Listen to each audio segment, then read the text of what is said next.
Cumprimento a todos os meus irmãos com a paz de Jesus. Seja bem-vindo ao estudo da lição da Escola Sabatina número 6, o inimigo interno. Antes de começar, vamos orar. Pai querido que estás nos céus, aqui estamos na Tua presença, te adorando e buscando a Tua bênção, aquela bênção prometida por Jesus Cristo, quando disse, não muito depois destes dias, vocês serão batizados com o Espírito Santo. Derrama sobre mim e os meus irmãos o Espírito Santo, ao abrirmos a Tua palavra, que o Senhor fale ao nosso coração, em nome de Jesus. Amém, Senhor. O inimigo interno. Este é o mais perigoso de todos os inimigos. O inimigo da nossa natureza pecaminosa.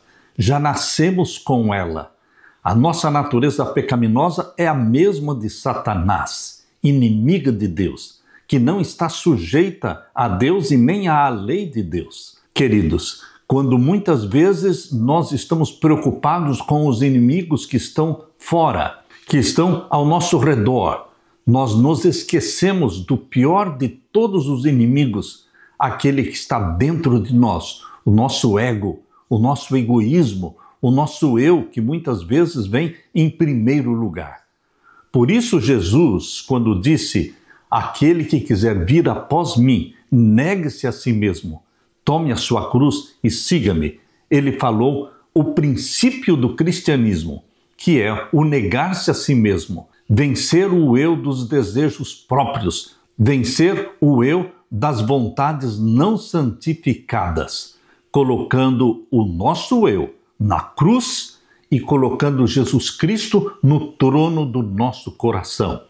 O verso áureo diz, eu, o Senhor, sondo o coração, eu provo os pensamentos para dar a cada um segundo os seus caminhos, segundo o fruto das suas ações. Jeremias 17, 10. Deus está preocupado em santificar o nosso coração, porque o coração nosso é enganoso. Quem o conhecerá? Não confie em si mesmo. Ao contrário, desconfie de si mesmo. Porque todo aquele que quiser servir a Deus, trabalhar para Deus, ser um servo de Deus, precisa aprender a lição, a primeira de todas, a autodesconfiança. Desconfiar de si mesmo. E então, Deus o poderá usar poderosamente, derramando sobre ele o Espírito Santo. Josué capítulo 7 é o primeiro caso em que, por meio de uma trágica experiência, o povo de Israel compreendeu as implicações mais amplas da aliança e o seu profundo significado. Enquanto a obediência às cláusulas da aliança garantia a vitória, desconsiderar os termos dela resultava em derrota. O sucesso militar de Israel não estava baseado em números, estratégia de batalha ou táticas inteligentes, mas a vitória de Israel estava sempre na presença do guerreiro divino com eles.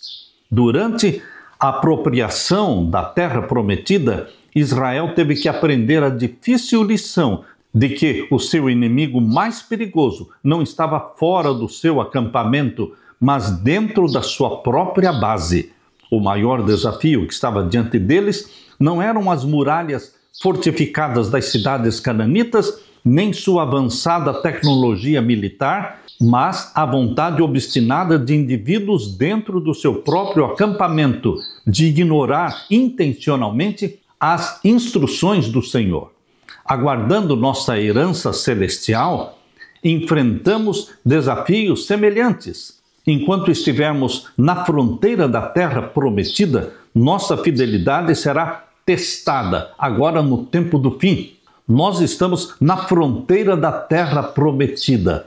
Como Israel naquele tempo estava na fronteira, tinha diante de si o rio Jordão, que Deus secaria para que eles passassem, e tinham diante de si a primeira cidade fortificada, Jericó. Da mesma forma, meu querido irmão, minha querida irmã, nós hoje estamos na fronteira da terra prometida, às margens do além, da eternidade.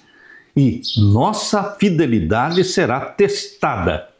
Por isso, Jesus fala da angústia qual nunca houve, porque está reservada para o tempo do fim. Agora, a partir do decreto dominical, será angústia qual nunca houve. Nossa fé será testada e só poderemos ser vitoriosos por meio de nossa rendição, nossa entrega a Jesus Cristo diariamente. Entregue-se, se renda a Jesus Cristo, porque cristianismo é uma religião de rendição do nosso eu, rendição da nossa vontade própria, para que a vontade de Jesus prevaleça em nossa vida. Aleluia! Na parte de domingo, violação da aliança. Abra sua Bíblia agora em Josué capítulo 7. Quais foram as duas principais causas da derrota de Israel pelos habitantes da pequenina cidade de Ai? Era uma pequenina cidade chamada Ai, e o povo de Israel foi derrotado. Qual foi a razão desta derrota trágica? Abra sua Bíblia em Josué 7 e vamos ler. Mas os filhos de Israel foram infiéis em relação às coisas condenadas, porque Acã, filho de Carmi, filho de Zabedi, filho de Zerá, da tribo de Judá, pegou para si uma parte das coisas condenadas. A ira do Senhor se acendeu contra os filhos de Israel. Vocês estão vendo já no capítulo 7, verso 1, já explica qual foi o pecado de Israel. O pecado de Acã. O pecado de Acã é considerado o pecado de Israel, porque toda a nação sofreu por causa do pecado de Acã. Ele não sofreu sozinho, ele trouxe maldição sobre todo o povo de Israel. E o verso 2 diz: Josué enviou alguns homens de Jericó até a cidade de Ai, que está junto a Bet-Aven, a leste de Betel, e lhes falou dizendo: vão e espiem a terra. Os homens foram e espiaram a cidade, e voltaram a Josué e lhe disseram: não é necessário que vá todo o povo, bastam uns 2 ou 3 mil homens para atacar a cidade de Ai. Não fatigue ali todo o povo, porque são poucos os inimigos. Além do pecado de Acã, já mencionado no verso 1, aqui está a segunda causa da derrota. Eles subestimaram o inimigo. Eles estavam confiando em si mesmos. Eles não consultaram a Deus. Eles consideraram o inimigo pequeno demais, fraco demais. Basta que levemos somente 2 ou 3 mil homens para atacar a cidade de Ai. Eles subestimaram o inimigo. Você nunca pode baixar a guarda.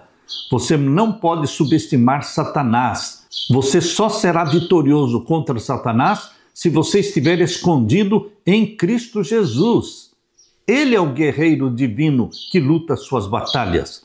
E o verso 4 diz: assim apenas uns 3 mil homens do povo foram até lá, os quais fugiram diante dos homens da cidade de Ai.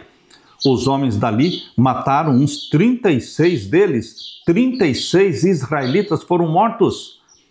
E perseguiram os outros desde o portão da cidade até as pedreiras e os derrotaram na descida. E o coração do povo se derreteu e se tornou como água. Verso 6. Então Josué rasgou a sua roupa e se prostrou com o rosto em terra diante da arca do Senhor até a tarde, ele e os anciãos de Israel, e puseram pó sobre a cabeça. E Josué disse: ah, Senhor Deus, por que fizeste este povo passar o Jordão para nos entregares nas mãos dos amorreus para sermos destruídos? Antes tivéssemos nos contentado em ficar do outro lado do Jordão. Ah, Senhor, que direi? Pois Israel virou as costas diante dos seus inimigos. Quando os cananeus e todos os moradores da terra ouvirem isto, nos cercarão e apagarão o nosso nome da face da terra. E então, que farás ao teu grande nome? Vocês estão vendo qual a preocupação de Josué?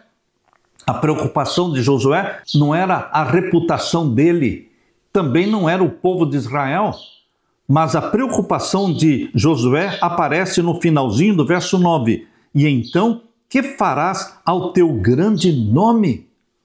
O que vão essas nações pagãs, o que elas vão falar do Deus de Israel? O teu nome será vituperado, será desprezado. O que farás ao teu grande nome? Então o Senhor disse a Josué: levante-se, por que você está assim prostrado sobre o seu rosto? Israel pecou. O pecado de um afligiu todo Israel.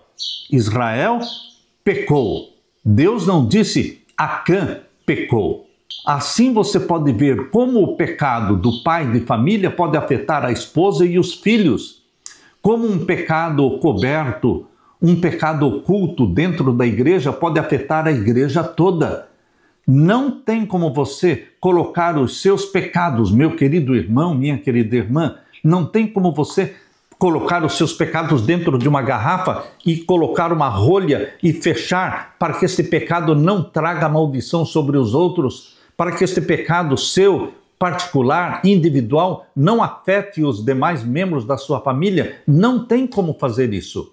O seu pecado, seja como líder da família, ou o seu pecado como membro de uma igreja, afeta toda a sua família. Todos sofrerão consequências, as maldições. Por isso Deus falou, Israel pecou. Quebraram a minha aliança. Não está falando especificamente de Acã, mas Israel quebrou a minha aliança, aquilo que eu lhes havia ordenado, pois tomaram das coisas condenadas, furtaram, mentiram e até debaixo da sua bagagem o puseram. Por isso os filhos de Israel não puderam resistir aos seus inimigos. Está percebendo por que Israel fugiu diante do exército da pequena cidade de Ai? Porque eles pecaram. Por isso Deus disse aqui, por isso os filhos de Israel não puderam resistir aos seus inimigos, porque eles pecaram. O que é que pode dar a vitória para você e para mim? A vitória contra Satanás? Quando nós não vivemos em pecados conhecidos, familiares e conscientes. O pecado nos coloca debaixo do poder de Satanás. O pecado praticado na nossa vida autoriza Satanás a ter domínio sobre nós. Satanás tem domínio sobre aqueles que vivem na prática de pecados conscientes. Meu querido irmão, você e eu precisamos confessar e romper com os nossos pecados conscientes e recebemos o poder de Deus e o perdão de Deus e a vitória sobre Satanás. Por isso os filhos de Israel não puderam resistir aos seus inimigos. Por quê? Porque viraram as costas diante deles, porque Israel está condenado à destruição, porque estava em pecado. Não continuarei com vocês, disse Deus, se não eliminarem do meio de vocês a coisa roubada. Ah, meu querido irmão, quantos membros da igreja estão roubando o dízimo do Senhor?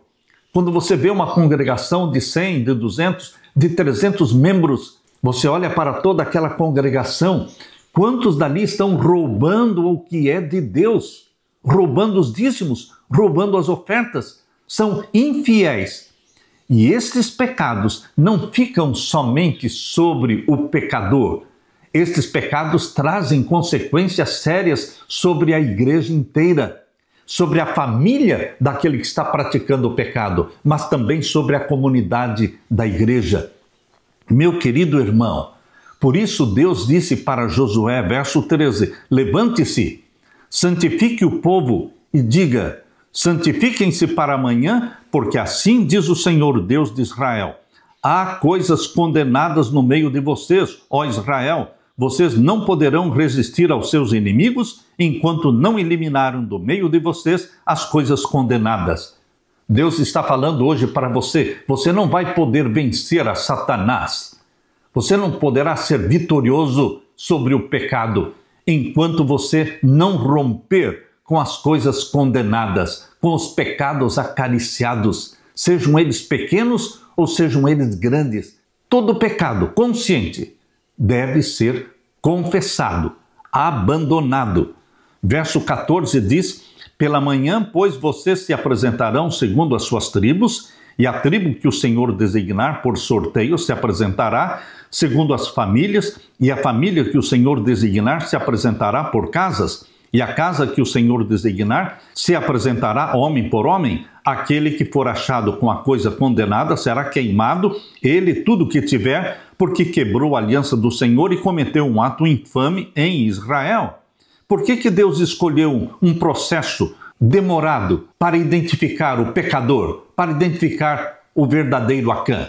Por que Deus escolheu esse processo demorado? Primeiramente, vocês se apresentarão segundo as suas tribos, e a tribo que o Senhor designar, por sorteio, se apresentará segundo as famílias, e a família que o Senhor designar se apresentará por casas, e a casa que o Senhor designar se apresentará homem por homem.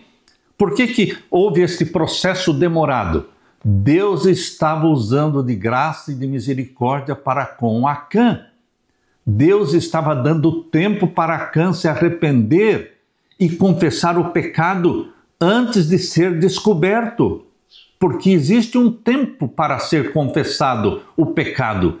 Antes que descubram o seu pecado, você pode confessá-lo e encontrar perdão, encontrar graça.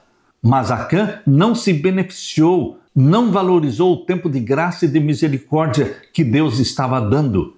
E o sorteio foi feito por tribo, por família, por casa e finalmente por homem. Verso 16, então Josué se levantou de madrugada e fez com que Israel se apresentasse segundo as suas tribos, e a sorte caiu sobre a tribo de Judá. Ele fez com que se apresentasse a tribo de Judá, e a família indicada foi a dos Zeraitas. Fez com que se apresentasse a família dos Zeraitas, homem por homem, e a família indicada foi a de Zabdi. E fazendo com que se apresentasse a família de Zabdi, homem por homem, o indicado foi Acã, filho de Carmi, filho de Zabdi, filho de Zerá, da tribo de Judá. Todo um processo. Isso não levou meia hora, uma hora, isso levou muitas horas. É um longo processo. Deus dando tempo para que Acã se arrependesse e viesse e confessasse o pecado. Então Josué disse para Acã: meu filho, dê glória ao Senhor, Deus de Israel, e renda louvores a ele. E conte-me agora o que foi que você fez. Não me esconda nada. Acã respondeu a Josué: é verdade, eu pequei contra o Senhor Deus de Israel e fiz assim e assim. Quando vi entre o despojo uma boa capa babilônica, uns 2,5 quilos de prata e uma barra de ouro pesando mais de meio quilo, cobicei essas coisas e as peguei para mim. E eis que estão escondidas na terra, no meio da minha tenda, e a prata por baixo. Então Josué enviou mensageiros que foram correndo à tenda de Acã, e eis que tudo estava escondido nela, e a prata estava por baixo. Tiraram aquelas coisas do meio da tenda e as trouxeram a Josué e a todos os filhos de Israel e as colocaram diante do Senhor. Então Josué e todo Israel com ele pegaram Acã, filho de Zerá, e a prata e a capa e a barra de ouro, os filhos e as filhas de Acã, os seus bois, os seus jumentos, as suas ovelhas, a sua tenda e tudo o que ele tinha, e os levaram para o vale de Acor, que quer dizer vale da desgraça. Josué disse a Acã: por que você trouxe esta calamidade sobre nós? O Senhor hoje trará calamidade sobre você. E todo Israel o apedrejou, e depois de apedrejá-los, ainda os queimou, e levantaram sobre ele um montão de pedras que permanece até o dia de hoje. Acã trouxe uma maldição sobre Israel, mas Acã trouxe a perdição sobre sua esposa, sobre os seus filhos, porque Acã não morreu sozinho. A esposa também foi morta e os filhos também. Eles estão perdidos. Por quê? Porque o cabeça pecou e não se arrependeu. Ele não trouxe consequências só sobre si mesmo. Você, quando está planejando um pecado, você que é pai, você que é mãe, quando você está pensando num adultério, numa prostituição, quando você está roubando a Deus o dízimo, você está trazendo maldição sobre a esposa, sobre os filhos, sobre a sua casa. Pense bem, coloque a mão na consciência. Você não peca sozinho, você está fazendo a sua família pecar. Meu querido irmão, o exemplo de Acã está aqui para dar uma advertência para você e para mim, para os líderes da igreja. Quando o líder da igreja, quando o pastor da igreja, quando o ancião da igreja está em pecado, eles trarão consequências de maldições sobre a igreja inteira. O pecado de Acã tem que ser removido, mas esse pecado pode ser confessado antes de ser descoberto. Não pense que admitir o pecado é o mesmo que confessar. Eu gostaria de fazer uma diferença bem grande aqui. Admitir que pecamos depois que tudo foi provado e descoberto, isso não é confissão. Confissão é quando você se arrepende, sente tristeza pelo pecado praticado antes de ser descoberto, antes de ser provado. Acã poderia ter se arrependido, mas não se arrependeu. Ele deixou que o sorteio fosse feito, desperdiçou o tempo de graça que Deus estava dando, até que o nome dele foi descoberto. E então Josué disse: Acã, meu filho, dê glória ao Senhor, Deus de Israel, e renda louvores a Ele, e me conte agora o que foi que você fez. Não me esconda nada. E então ele admitiu, dizendo o quê? É verdade, eu pequei contra o Senhor. Ele admitiu, mas ele não confessou. Não se engane, admissão não é confissão. De que forma as comunidades, de que forma a sua família pode sofrer por causa das ações erradas do pai e da mãe? Queridos, nossos pecados não podem ser apagados sendo escondidos. Quando você esconde o pecado, encobre o seu pecado, não o confessa, você trará maldição sobre si mesmo e sobre aqueles a quem você ama. O meu apelo para você, meu irmão, é: confesse os seus pecados hoje.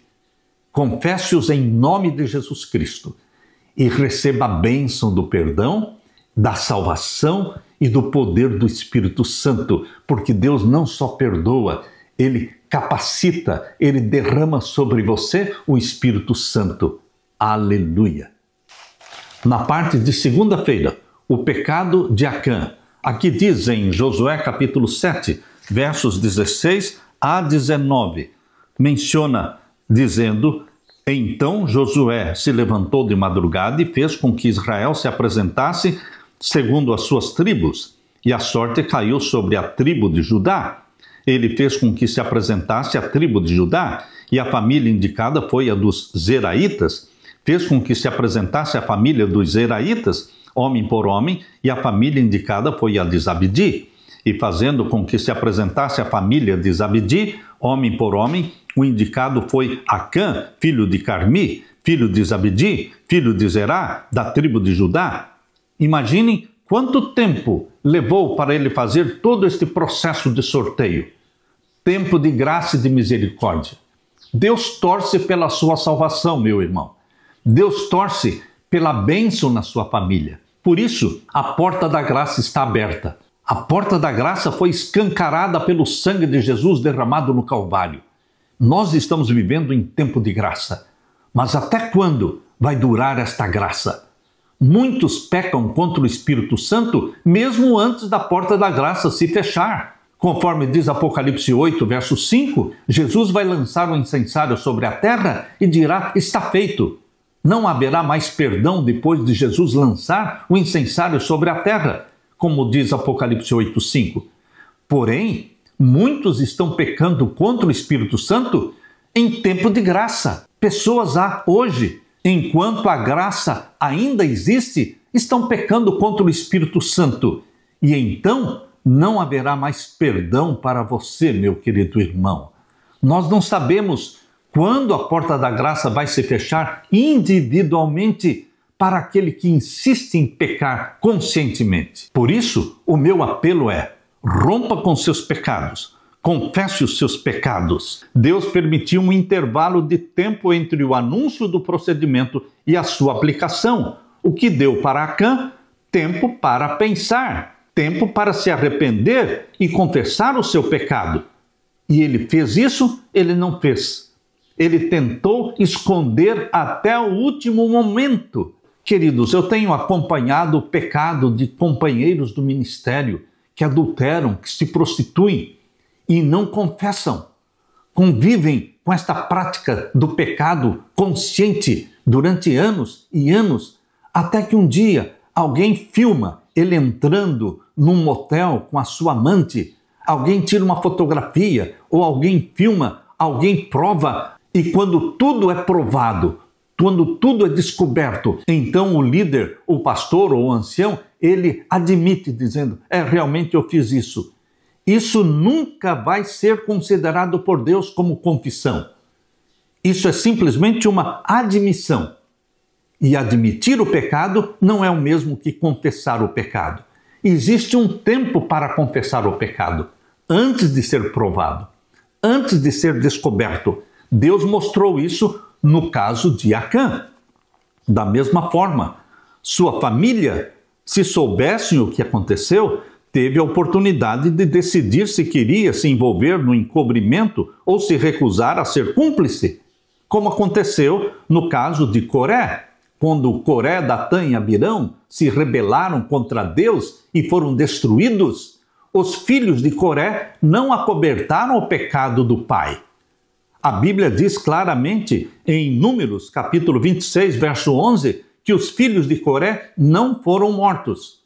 Os filhos de Datã e Abirão foram mortos com eles, mas os filhos de Coré não foram mortos. Porque a Bíblia faz questão de afirmar em Números 26, verso 11, que os filhos de Coré não foram mortos, porque eles não acobertaram o pecado do pai.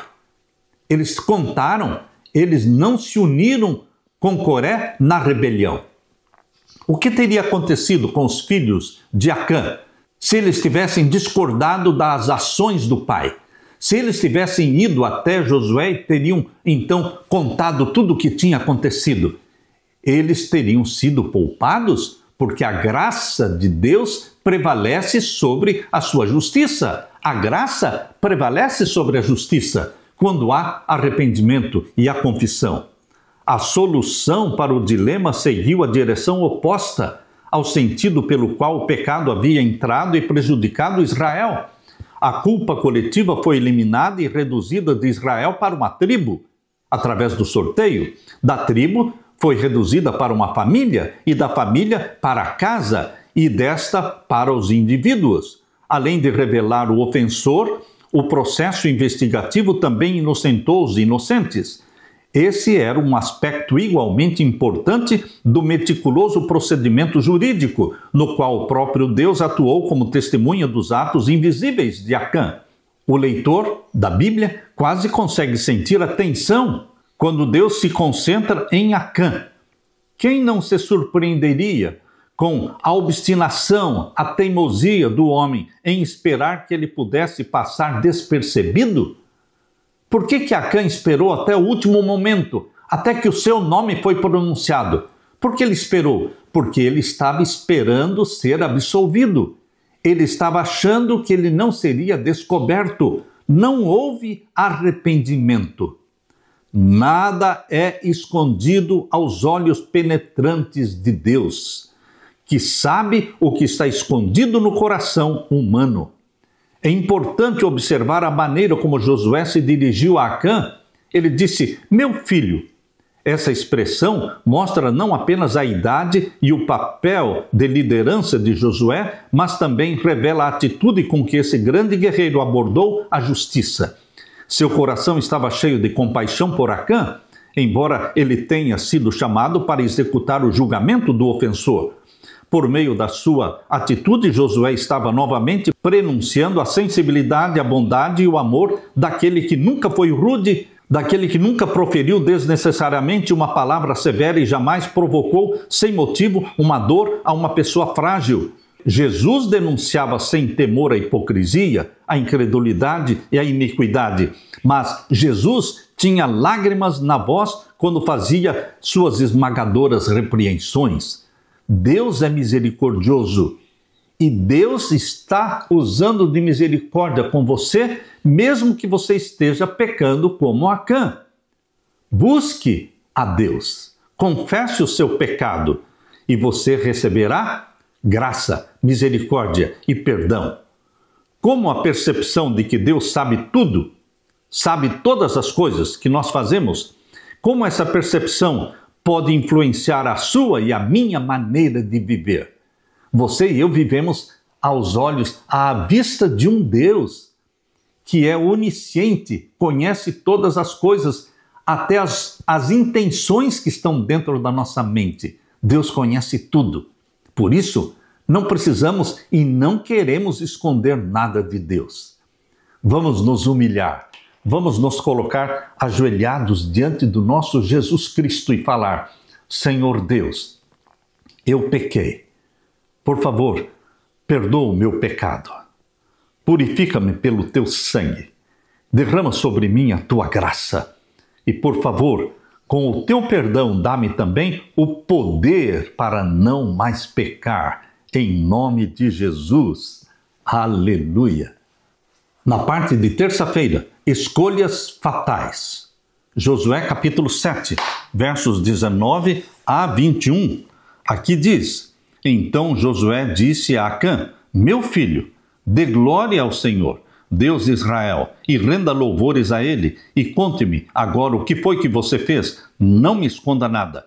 E Acã respondeu: É verdade, eu pequei contra o Senhor, o Deus de Israel, e fiz assim e assim. Quando vi entre o despojo uma boa capa babilônica, uns 2,5 quilos de prata e uma barra de ouro pesando mais de meio quilo, cobicei essas coisas e as peguei para mim, e eis que estão escondidas na terra no meio da minha tenda, e a prata por baixo. Cobicei. A cobiça é um pecado muito sutil. O pecado mortal que determinou a ruína de Acã teve suas raízes na cobiça. Um dos pecados mais comuns e aos quais as pessoas dão menos importância. Cobiçar é desejar para si aquilo que não é seu. É lançar os seus olhos sobre o que eu poderia fazer com o dízimo. Quanta coisa eu poderia comprar com o dízimo. Queridos, você está cobiçando aquilo que é de Deus. Quando você lança os olhos sobre uma mulher que não é a sua esposa e se deixa enganar pelo mito da grama mais verde, achando que a mulher do outro é melhor do que a sua. A cobiça é um dos pecados mais comuns aos quais as pessoas dão menos importância. Cobiça nas pequenas coisas nos levarão à cobiça nas grandes coisas. Josué pediu que Acã fizesse 2 coisas. Primeiro, dar glória a Deus e honrá-lo. Segundo, confessar o que fez sem nada esconder. Acã deveria dar glória a Deus, admitindo o que havia feito. Infelizmente, o texto bíblico não dá nenhuma indicação de que Acã mostrou qualquer sinal de arrependimento real. Ele esperava permanecer escondido até o fim. É assim que muitos estão fazendo. Estão escolhendo manter o pecado encoberto, escondido da igreja, até que sejam descobertos. Eles pensam: talvez eu nunca seja descoberto. Esses dias, uma irmã da igreja escreveu para mim dizendo: meu marido é ancião e meu marido é tesoureiro da igreja e ele tem uma amante, ele está vivendo em pecado, em adultério. Queridos, eu disse para esta irmã: você tem que contar isso para o pastor da igreja. Enquanto você estiver encobrindo este pecado, você é cúmplice e maldições virão sobre a igreja por causa do pecado encoberto. É o pecado de Acã, que traz maldições sobre Israel, traz maldições sobre a igreja, traz maldições sobre a sua família. Meu querido irmão, minha querida irmã, o registro do pecado de Acã, feito aqui no livro de Josué, tem um forte motivo pelo qual Deus manteve esse registro aqui. E Deus nos trouxe para meditar sobre este pecado de Acã. As escolhas fatais, as escolhas erradas. As palavras de Acã em Josué 7:21 lembram a queda de Adão e Eva. Lá em Gênesis, quando fala da queda de Adão e Eva, fala que a mulher viu que a árvore era desejável e finalmente tomou para si do seu fruto. Gênesis 3:6. Em sua confissão, Acã falou quase que a mesma coisa. Admitiu que ele viu no saque de Jericó um belo manto de Sinar, 200 ciclos de prata e uma barra de ouro, e ele então os cobiçou e pegou para si. Assim como no caso de Adão e Eva no Jardim do Éden, a escolha de Acã revela que o pecado da cobiça é o pecado da incredulidade, a qual suspeita de que Deus não deseja o melhor para suas criaturas e esconde delas alguns prazeres requintados que pertencem apenas a ele mesmo. Além da alusão à queda humana, o texto de Josué destaca o forte contraste entre as atitudes de Raabe, mencionada ali em Josué capítulo 2, versos 1 a 13, e a atitude de Acã. Raabe levou os espias para o telhado e os escondeu dos soldados. Ao contrário de Raabe, Acã tomou as coisas condenadas e as escondeu de Josué. Veja o paralelo entre a atitude de Raabe e de Acã. Raabe mostrou gentileza aos espias israelitas e os ajudou a garantir a vitória. E Acã? Acã trouxe problemas para Israel por sua ganância e garantiu a derrota de Israel. Raabe fez uma aliança com os israelitas. E Acã? Acã quebrou a aliança com Yahvé. Raabe salvou a si mesmo e sua família, e eles se tornaram cidadãos respeitados de Israel. Porém, Acã condenou a si mesmo, trazendo maldição sobre a sua família, morte para a sua família, e se tornou um exemplo de vergonha. Você se inspira no exemplo de Acã ou você se inspira no exemplo de Raabe? A graça de Deus se fez presente na vida de Raabe. A graça de Deus também poderia se fazer presente na vida de Acã. Mas ele desperdiçou o tempo de graça e de misericórdia. Não viva na prática de pecados conhecidos, familiares e conscientes. O pecado que nos leva à perdição são pecados conscientes. Rompa com eles, confesse-os e receba o perdão e a graça de Deus. Aleluia! Na parte de quarta-feira, porta de esperança. Abrindo agora a Bíblia em Josué capítulo 8.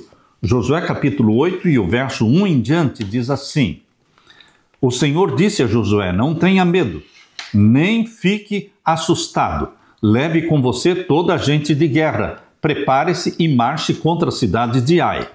Eis que entreguei em suas mãos o rei de Ai, o seu povo, a sua cidade e a sua terra. Agora Deus está sendo o guerreiro divino. Eu vou entregar a cidade de Ai. Não será o exército de Israel que vai conquistar a cidade. Eu os entregarei nas suas mãos, Josué. Verso 2: Você fará com que a cidade de Ai e com o seu rei o que fez com Jericó e com o seu rei, exceto que desta vez vocês poderão saquear os seus despojos e o seu gado. Diferente de Jericó, agora da cidade de Ai, Deus disse, agora vocês poderão, eu estou permitindo que vocês saqueiem os despojos e o gado para vocês. Deus permitiu agora. Ponha emboscadas à cidade por trás dela. E o verso 3, então Josué se preparou com toda a gente de guerra para marchar contra a cidade de Ai. Josué escolheu 30.000 homens valentes e os enviou de noite. Deu-lhes uma ordem dizendo, ponham-se de emboscada contra a cidade por detrás dela. Não se distanciem muito da cidade e todos estejam alertas. Percebam, na primeira luta em que Israel foi derrotado, eles levaram de 2 a 3.000 soldados. Subestimaram o inimigo e estavam indo sem a bênção de Deus. Mas agora, Josué envolveu todo Israel. Somente o exército que foi colocado de emboscada foram 30.000, os que ficaram na emboscada por trás da cidade. Aqui diz, ponham-se de emboscada contra a cidade por detrás dela. Não se distanciem muito da cidade e todos estejam alertas. Eu e todo o povo que está comigo nos aproximaremos da cidade e quando eles saírem contra nós, como da primeira vez, fugiremos deles. Vamos deixar que saiam atrás de nós até que os tiremos da cidade, porque dirão, estão fugindo de nós como da primeira vez. Assim fugiremos deles. Então vocês, ou seja, os 30.000 que estavam escondidos, vocês sairão da emboscada e tomarão a cidade, porque o Senhor, o seu Deus, entregará a cidade nas mãos de vocês. Está bem claro aqui: o Senhor, o seu Deus, entregará a cidade nas mãos de vocês. O guerreiro divino estava presente. A batalha pertencia ao Senhor. Depois de tomar a cidade, ponham fogo nela. Façam segundo a palavra do Senhor, vejam bem, é isso que estou ordenando a vocês. Assim Josué os enviou e eles se foram à emboscada e ficaram em Betel e Ai, a oeste da cidade de Ai. Porém Josué passou aquela noite no meio do povo. Josué se levantou de madrugada, convocou o povo e marcharam ele e os anciãos de Israel diante do povo contra a cidade de Ai. Marcharam também todos os homens de guerra que estavam com ele. Aproximaram-se e chegaram em frente da cidade e acamparam do lado norte de Ai. Havia um vale entre eles e a cidade de Ai. Josué reuniu uns 5.000 homens e os pôs entre Betel e Ai, em emboscada a oeste da cidade. Assim foi disposto o povo, todo o acampamento ao norte da cidade e a emboscada a oeste dela. E naquela noite Josué foi até o meio do vale. E aconteceu que, ao ver isso, o rei da cidade de Ai e os homens daquele lugar se apressaram e, levantando-se de madrugada, saíram de encontro a Israel à batalha diante das campinas, porque o rei não sabia que uma emboscada estava armada contra ele atrás da cidade. Josué e todo Israel fizeram de conta que estavam sendo derrotados por eles e fugiram pelo caminho do deserto. Por isso todo o povo que estava na cidade foi convocado para os perseguir. E perseguiram Josué e foram afastados da cidade. Nenhum só homem ficou na cidade de Ai, nem em Betel. Todos saíram atrás dos israelitas, deixaram a cidade aberta e perseguiram Israel. Então o Senhor disse a Josué: estenda na direção da cidade de Ai a lança que você tem na sua mão, porque entregarei a cidade nas suas mãos. O guerreiro divino estava presente do começo ao fim. Estenda na direção de Ai a lança que você tem na mão. É Deus que estava orientando, era Deus que estava lutando a batalha. E Josué estendeu a sua lança na direção da cidade. Então a emboscada se levantou apressadamente do seu lugar, e ao estender ele a mão, vieram à cidade e a tomaram, e apressaram-se e puseram fogo nela. Queridos, aqui diz no verso 26, porque Josué não retirou a mão que havia estendido com a lança até haver destruído totalmente os moradores da cidade. Josué continuou com a sua mão levantada, estendendo a sua lança em direção à cidade, até que todos fossem destruídos, até o final da vitória. Assim como aconteceu com Moisés, que levantou as suas mãos, e suas mãos estavam pesadas, e então arrumaram a pedra para ele se assentar, e então Ur e Arão seguraram as mãos de Moisés para que as suas mãos não baixassem, porque quando as mãos de Moisés baixavam, Israel começava a perder a batalha, mas quando as mãos se levantavam, Israel vencia a batalha. Assim também aqui, Josué estendeu a sua lança o tempo todo, horas e horas, até que todos os inimigos fossem destruídos. Com uma diferença: nesta batalha contra Ai, Josué fez exatamente o que Moisés fez. Naquela ocasião, contra os amalequitas, quando Moisés ficou com a mão levantada, Josué estava liderando o ataque contra os amalequitas e envolvido na guerra. Agora aqui, contra a cidade de Ai, Josué ficou estendendo a lança, levantando a mão e a lança para que o povo vencesse. A batalha pertence ao Senhor. Meu querido irmão, a estratégia de Yahvé converte a derrota inicial de Israel em uma vantagem tática, transformando assim o Vale de Acor, que significa Vale da Desgraça, em uma porta de esperança. Em Oséias 2,15 diz que Deus transformou o Vale da Desgraça numa porta de esperança. Josué 8,7 deixa claro que não foi a estratégia que trouxe a vitória, mas foi o próprio Senhor Deus que concedeu a vitória e entregou a cidade de Ai nas mãos dos israelitas. Quando Josué estendeu a espada em forma de foice até que a vitória completa fosse conquistada, o texto mostra que Josué assumiu completamente o papel de liderança que Moisés, no passado, havia exercido na travessia do Mar Vermelho e na guerra contra os amalequitas. onde Josué liderou pessoalmente o combate. Deus agiu através das mãos levantadas de Moisés e agora Deus estava agindo através das mãos levantadas de Josué, com a lança na mão, indicando o momento do ataque e da vitória de Yahvé. Desta vez, não houve intervenção visível e milagrosa de Deus, mas a vitória sobre a cidade de Ai não foi menos divinamente assistida do que aquela vitória sobre os egípcios na primeira geração, ou na recente vitória sobre a cidade de Jericó. Todas as batalhas são do Senhor. A chave para o sucesso está na fé que Josué teve na palavra do Senhor e sua obediência inabalável à palavra do Senhor. O princípio visto nessa história permanece válido até os nossos dias para o povo de Deus hoje. A batalha continua sendo do Senhor. É o guerreiro divino que luta suas batalhas, meu irmão. E o que você e eu precisamos fazer para conquistar a vitória? Permanecer em Cristo.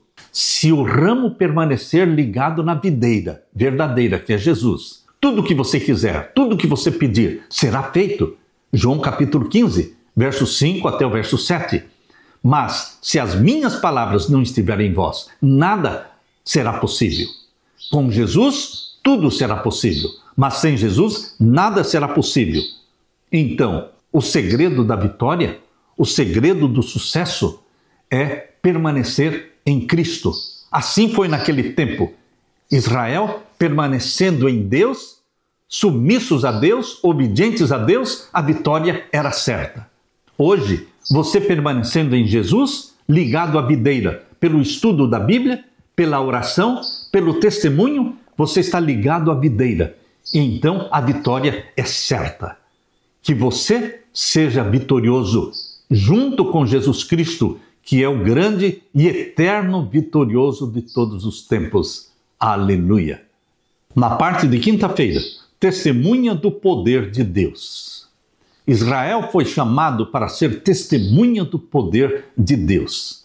Você é chamado para ser uma testemunha do poder de Deus. Testemunha é aquela que conta as bênçãos, conta as maravilhas, conta os prodígios de Deus. Você tem que ser testemunha viva a favor de Jesus Cristo. Assim como estudamos na lição 5, Deus tinha dado às nações pagãs a oportunidade de conhecê-lo e se afastar dos seus maus caminhos.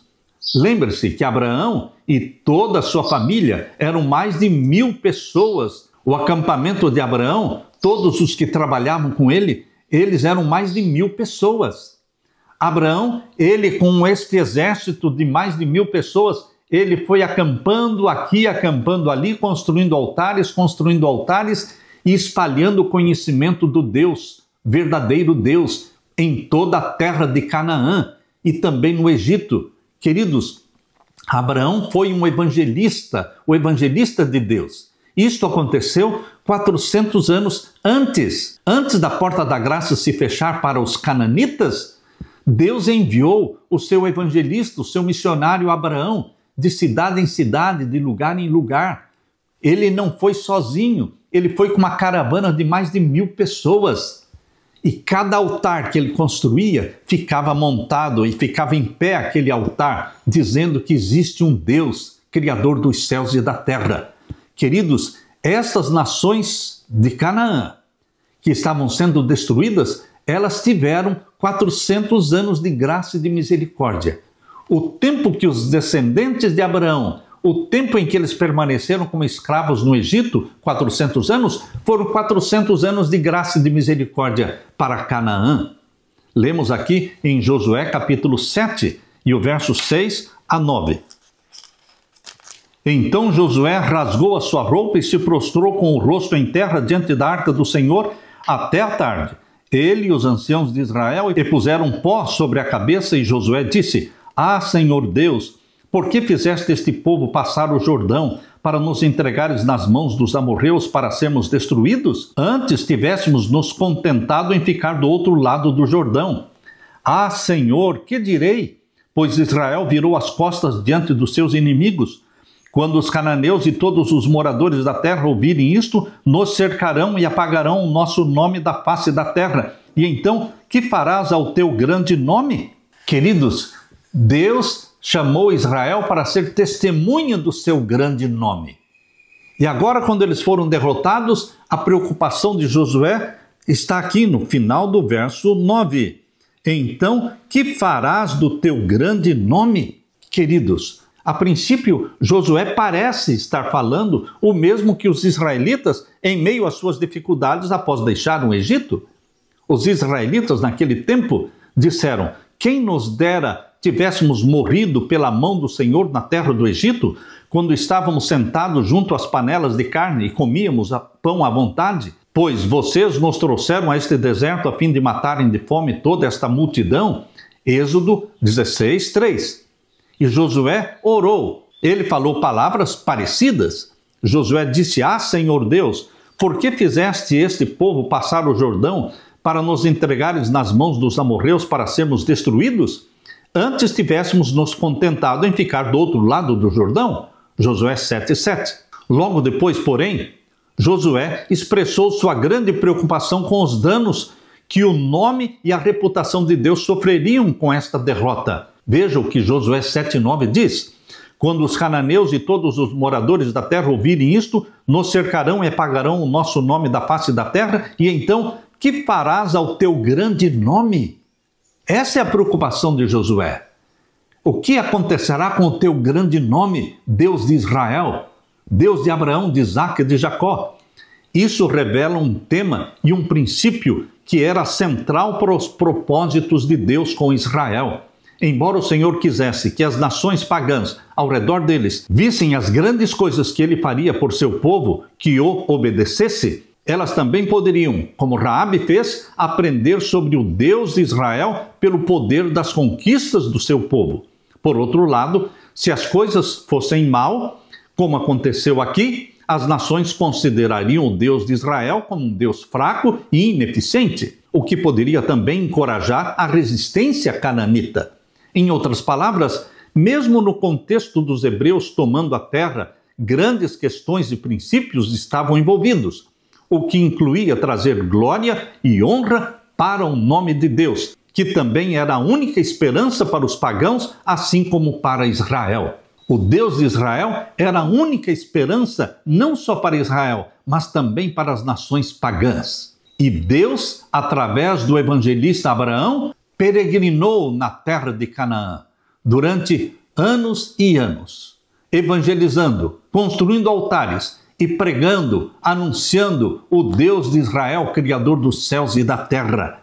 Queridos, quando nós lemos Deuteronômio capítulo 4, abra sua Bíblia, Deuteronômio capítulo 4, vamos ver os versos 5 a 9. Aqui diz: eis que eu lhes tenho ensinado estatutos e juízos como o Senhor meu Deus me ordenou, para que vocês os cumpram na terra que passarão a possuir. Portanto, guardem e cumpram essas leis, porque isto será a sabedoria e o entendimento de vocês aos olhos dos povos, que ouvindo todos esses estatutos dirão: de fato, este grande povo é gente sábia e inteligente. Deus queria que todas as nações em todos os lugares da terra ouvissem sobre o Deus de Israel e chegassem à conclusão, dizendo: de fato, este grande povo é gente sábia e inteligente. Verso 7. Pois que grande nação há que tenha deuses tão chegados a si como o Senhor nosso Deus, todas as vezes que o invocamos? Deus queria que através de Israel ficasse provado diante do mundo todo que o Deus de Israel é diferente de todos os deuses falsos, todos os demônios adorados como deuses. Deus estava mostrando diante de todas as nações que ele é um Deus chegado ao seu povo. Você clama e ele está aí, junto de você, para responder a sua oração. E que grande nação há que tem estatutos e juízos tão justos como toda esta lei que hoje eu lhes proponho? Tão somente tenham cuidado e guardem bem a sua alma, para que vocês não se esqueçam daquelas coisas que os seus olhos têm visto e elas não se afastem do seu coração todos os dias da sua vida. Vocês também contarão isso aos seus filhos e aos filhos dos seus filhos. Deus queria que Israel fosse uma testemunha fiel e verdadeira. Deus colocou Israel no mundo. Deus os escolheu para serem testemunhas vivas, missionários de Deus. Abraão foi missionário de Deus. 400 anos antes de Israel ser missionário de Deus na terra de Canaã. E agora, meu querido irmão, Deus está escolhendo você para ser missionário. Você deve contar, você deve ser uma testemunha viva. Abra sua Bíblia em Marcos capítulo 5. Marcos capítulo 5, vamos ver os versos 18 a 20. Marcos capítulo 5, versos 18 a 20. Aqui está o plano de Deus para você. Ser missionário, ser um evangelista, ser uma testemunha fiel e verdadeira. Marcos 5, versos 18 a 20. Quando Jesus estava entrando no barco, aquele que antes estava possuído pelos demônios pediu com insistência que Jesus o deixasse ficar com ele. Aquele homem endemoniado que foi curado, a cura do endemoniado Gerazeno, que está registrada aqui em Marcos capítulo 5. Este homem que era endemoniado, possuído pelo demônio, e que foi curado por Jesus Cristo, ele queria agora acompanhar Jesus por onde Jesus fosse. E agora Jesus diz, não, você não pode me acompanhar. Jesus, porém, não o permitiu. Ao contrário, ordenou-lhe, vá para a sua casa, para os seus parentes, e conte-lhes tudo o que o Senhor fez por você e como teve compaixão de você. Tudo que Deus faz na sua vida, meu irmão, não é para ficar escondido, não é para ficar guardado só para você. Tudo que Deus faz para você no sentido de graça, de misericórdia, de perdão, a transformação que Deus faz na sua vida, a libertação dos vícios, do cigarro, da bebida, das drogas, a libertação dos adultérios, das prostituições, tudo que Deus faz na sua vida, a transformação, o milagre da conversão, é para ser contado a alto e bom som. Deus quer que você seja um missionário por onde for, levando com você Jesus Cristo e contando aos outros quão precioso, quão bondoso, quão amável, quão poderoso é esse Jesus Salvador nosso. Seja uma testemunha. Você não pode ficar só dentro da igreja, louvando a Deus dentro da igreja. Existe um campo missionário fora da igreja. Homens e mulheres morrendo sem Jesus. E você precisa ir até eles e testemunhar. Testemunho não é estudo bíblico. Testemunho é contar o que Jesus fez, como era a sua vida antes. E como é que você se encontrou com Jesus? E como é a sua vida agora? 3 pontos no testemunho. Como era a sua vida antes? Como você se encontrou com Jesus Cristo? O que ele fez na sua vida? E como é a sua vida hoje? Quão feliz é você por ser uma testemunha de Jesus, um milagre vivo de Jesus. Por isso Jesus pediu para aquele ex-endemoniado, para que não viesse acompanhando-o por todos os lugares, mas que ele voltasse para a sua cidade e contasse para a sua cidade e principalmente para os seus familiares o que Jesus tinha feito por ele. Veja aqui, Marcos capítulo 5, verso 19. Vá para a sua casa, para os seus parentes e conte-lhes tudo o que o Senhor fez por você e como teve compaixão de você. Então ele foi e começou a proclamar em Decápolis tudo o que Jesus tinha feito e todos se admiravam. Da primeira vez, Decápolis rejeitou a Jesus Cristo, preferindo os porcos. Porém, da segunda vez que Jesus Cristo veio a Decápolis, a cidade toda veio ouvir Jesus Cristo e muitos foram convertidos. Por que da primeira vez Cristo foi rejeitado em Decápolis e depois, na segunda viagem missionária, ele foi ouvido e muitos se converteram? Qual foi a razão? Aquele missionário, aquele ex-endemoniado, aquele homem que foi curado e libertado por Jesus, ele voltou para sua casa em Decápolis e contou para os seus parentes e contou para a cidade toda quem era Jesus, quão poderoso é Jesus. E o testemunho dele preparou a cidade para a segunda viagem missionária de Jesus Cristo. Seja você também um missionário, seja você também uma testemunha viva, contando aos outros como era a sua vida antes de Jesus. como você se encontrou com Jesus e o que Jesus fez na sua vida. E como é a sua vida agora feliz e contente, com esperança de vida eterna. Conte para os outros. Seja uma testemunha fiel e verdadeira, seja batizado pelo Espírito Santo. Deus derramará o Espírito Santo sobre você para que você fale com poder sobre o Salvador do mundo, Jesus Cristo. Aleluia! Deixe-me orar com você. Pai querido que estás nos céus, obrigado pelo convite que o Senhor nos faz para sermos testemunhas. O Senhor nos empurra para fora da igreja, não para sair da igreja, mas para olharmos para os campos missionários fora da igreja. Pessoas que estão maduras para serem colhidas para o teu reino. A seara é grande e a seara está madura, mas são poucos os ceifeiros e o Senhor está nos convidando para sair de dentro do saleiro. O sal tem que sair fora do saleiro para se misturar com a massa. Pai querido, obrigado pelo convite que o Senhor nos faz para sairmos e para pregarmos e para mostrarmos aos outros quão precioso é o nosso Salvador. Derrama sobre mim e os meus irmãos o Espírito Santo, fazendo-nos fiéis testemunhas tuas. É em nome de Jesus que pedimos e agradecemos. Amém e amém.